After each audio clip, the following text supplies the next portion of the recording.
आए, हंस के बोलो कंस काम मेरी कब होने आए। सफल के पुत्र थे अक्रूर महाराज। उनसे कहा जरा आओ मेरे पास में बैठो। अक्रूर महाराज पास में बिठाए कुर्सी पर, पीठ पे हाथ फिराओ। कि अक्रूर महाराज नंद बाबा के चचेरे भाई थे और भोजराज कंस के सेनापति थे। बताओ भगवान महाराज, ऐसा करो, एक छोटा सा काम है, बताओ क्या काम है कि तुम मथुरा से गोकुल वहां तक चले जाओ, नंदगांव तक, ब्रज तक। हमारे भांजे कृष्ण बलराम है, उनको बुला लाना। हमारे यहाँ धनुष यज्ञ है और गोपहीरों से ये बता देना कि सभी गौरस की भेंट लेकर मथुरा में पहुंचे। अक्रूर महाराज बहुत खुश हुए, बहुत खुश हुए वकील साहब। क्यों कि आज लोग भगवान के सहज में दर्शन है जाएंगे। अगर मैं अपनी इच्छा से जाता तो भोजराज कंस दंडित भी करता, लेकिन आज जाके बाड़ी पे भगवान स्वयं बैठ गए। आज मुझे स्वयं भेज रहा है तो मुझे भगवान के दर्शन सहज में ही हो जाएंगे। बोल गोविंद भगवान की।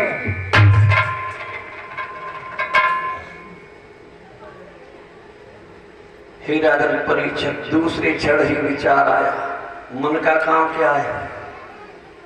श्याम कथा सुनते हो, संकट दो ही काम करता है, संकल्प और विकल्प।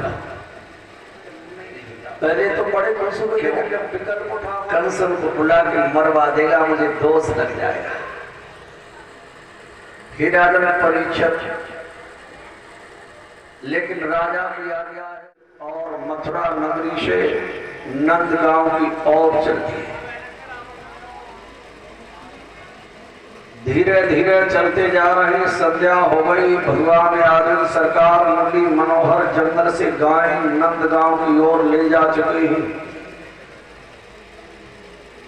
जंगल के रेत में भगवान के चरणों के चिन्ह देखे अक्रूर ने, तो रथ खड़ा कर दिया और चरण चिन्हों को पहचान करके उनको मस्तक नवाया, प्रणाम किया। प्रभु मैं दीनहीन दशा वाला आ रहा हूं, मेरी गलतियों को माफ करना। मेरी मजबूरी है कि मैं दास का जीवन जी रहा हूं, एक नौकरी कर रहा हूं। अक्रूर महाराज नंद भवन जब नंदगांव है वहां पहुंचे। नंद बाबा के खिड़क के पास में पूछते पाछते अक्रूर महाराज ने रथ खड़ा कर दिया। खिड़क के गेट पर नंद बाबा दौड़ते हुए आए कि मेरे भैया बहुत दिनों के बाद आए हैं। गले लगे दोनों भैया, कृष्ण और बलराम दोनों ही महेश गायों के बछड़े और बछिया बांध रहे थे। मैया जसोदा और नंद बाबा दोनों दूध निकाल रहे थे।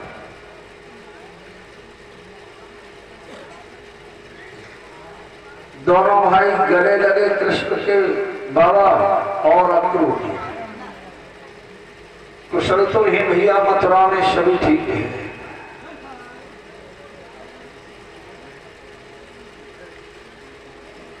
अक्रूर महाराज रोने लगे, मेरा भाई कितनी जोश में आया, मुझे गले मिला और मैं इसके पुत्र को मरवाने के लिए लेने आया। नंदगानी भी आ गई। कृष्ण और बलराम बाद में आए तो मैया जसोदा को जब ये बात मालूम पड़ी कि ये कृष्ण और बलराम को लेने आए हैं तो मैया जसोदा भी रोने लगी। और हीराधन परीक्षक मैया जसोदा नंद बाबा दोनों ही अक्रूर महाराज के हाथ जोड़ करके कह रहे हैं, क्या कह रहे हैं? जोड़ो त्यारे हाथों, हमसे कह दिया कोई बात नहीं, लेकिन हमारे कृष्ण और बलराम से मत कहना कि हम तुम्हें लेने आए हैं। कि जोड़ो त्यारे हाथों, ऐसी ललन से मती कहीं जोड़ो त्यारे हाथों।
तुम्हारे चाचा क्रूर है और क्रोध शांत।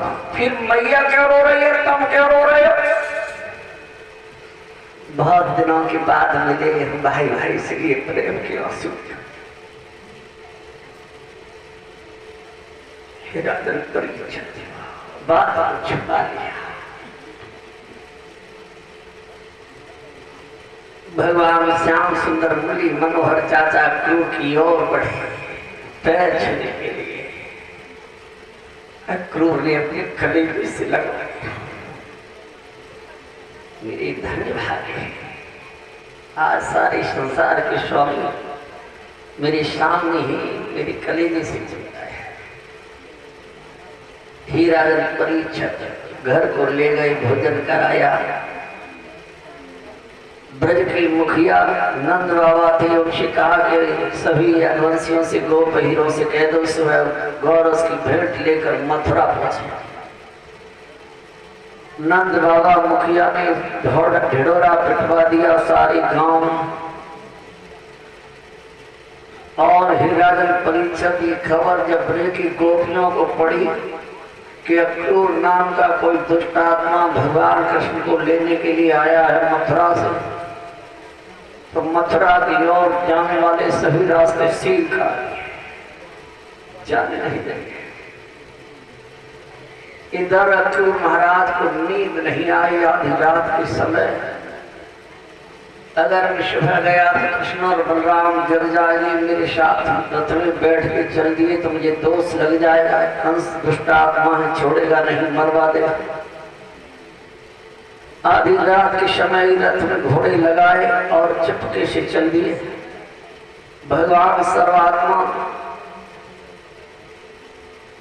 श्याम सुंदर ने अपने भैया दाऊ जी को जगाया, भैया सो रही हो? हाँ बोल। फिर पैदल भजनों पर आज रथ आएगा, दूर या मथुरा जहाँ से जब काम कर में आयो ताय तो करो, शुरुआत तो करो, एक आध को तुम मारो। रोज तो मारपीट तो ही कर रहे हो, तो गुना मर रहे हो भाई, को रहे हो मारे हो, असली दुश्मन तो रही हो। कहाँ है वो? मथुरा। तो फिर चल, दाऊ जी और भगवान कृष्ण रथ के पीछे पीछे चल दिए हीराजन परीक्षक। अक्रूर महाराज बड़े ही चिंता में है, सोचते जा रहे थान सिंह कि मैं भोजराज कंस को जवाब क्या दूंगा। बहुत टेंशन में, बहुत रेशम में। लेकिन भगवान श्याम सुंदर मुरली मनोहर और दाऊजी दोनों भैया रथ में पीछे से बैठ गए। क्रूर नहीं जान पाए, आगे बढ़ा रथ। तो हुआ क्या, गोपियों ने रास्ते सील कर दिए थे। किसी रास्ते पर 20 गोपियां थे, किसी पर 30 थी, किसी पर 10 थी। के आगे तेरा था के पकड़ जवाया क्रूरा कोरली।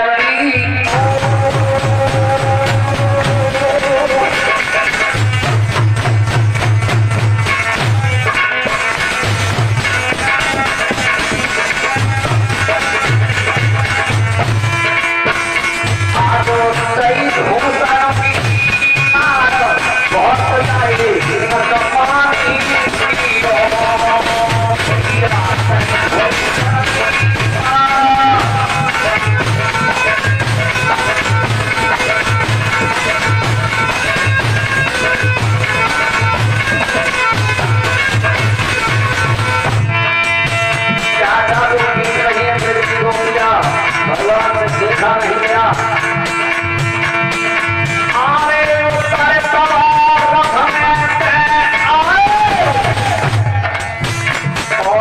चाचा के छोड़ा क्या मानो मैंने के समझाई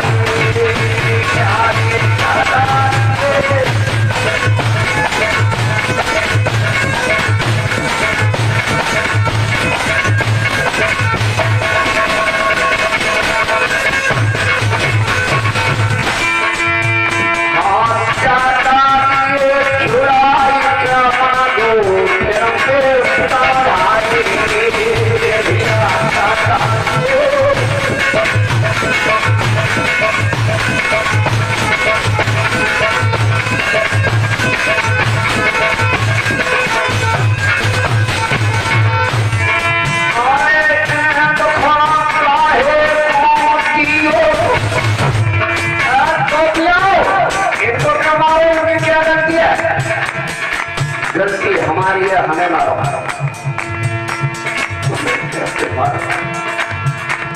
तुम तो हमारे हृदय के सम्राट और इसमें तो ठोकता है मोती और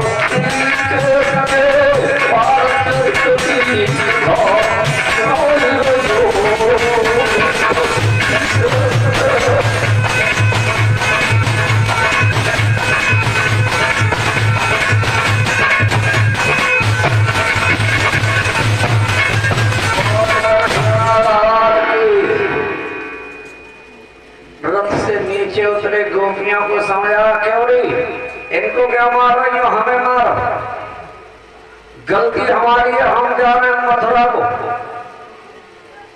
तुम कैसे मारे, तुम तो हृदय के सम्राट। ओहो भगवान गोपियों को समझा रहे थे, इतने में ही राधा जी झुंड से निकल गई और मथुरा की ओर जाने वाले रास्ते पर लंबी लंबी लेट गई। क्यों? जब रथ आएगा श्याम सुंदर का मेरे ऊपर होकर के निकल जाए, मेरे प्राण निकल जाएंगे, फिर मुझे ही कहीं चले जाओ, मुझे कोई चिंता नहीं। ये था रजगोप का नाम। कितना प्रेम है गोपियों का भगवान से। अगर ऐसा प्रेम है तुम भी कर ले तो भगवान क्यों नहीं आए, कब तक नहीं आए। मेरे भाई बंधु और माता बहन, दुनिया के सामने आंसू बहाने से कोई लाभ नहीं होगा। अगर आंसुओं की बूंद टपकानी है तो ठाकुर जी के सामने टपका के देख लो, सारे दुख दूर कर देते हैं। व्यास नंदन श्री सुखदेव जी समझाते ही राजन परीक्षित गोपियों को समझा बुझा करके रथ से दूर किया। चाचा क्रूश का रथ हाँका और रथ में बैठ करके आगे चल दिए। भगवान कन्हैया तो रथ आगे, फिर घोड़े खड़े हो गए। क्रूश सारथी ने कहा महाराज कोई है रथ के आगे। भगवान कन्हैया उतर करके गए तो देखा राधा जी लंबी लंबी पड़ी है रास्ता पर। भगवान श्याम सुंदर मुरली मनोहर ने राधा जी को उठा करके